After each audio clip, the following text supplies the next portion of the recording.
tinitimpla ko. Pero sa misang ito, I take pride in mentioning to you in a very special way the one who was very instrumental in dreaming of this very big church. Grandioso y magnifico templo, a grand and magnificent church. The late Reverend Father Abilino Sapida, del Rosario Sapida.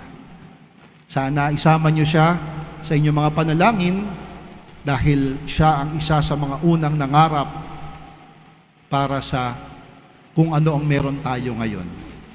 At pinagpapasalamat natin sa Diyos ang biyaya niya para sa atin. Amen.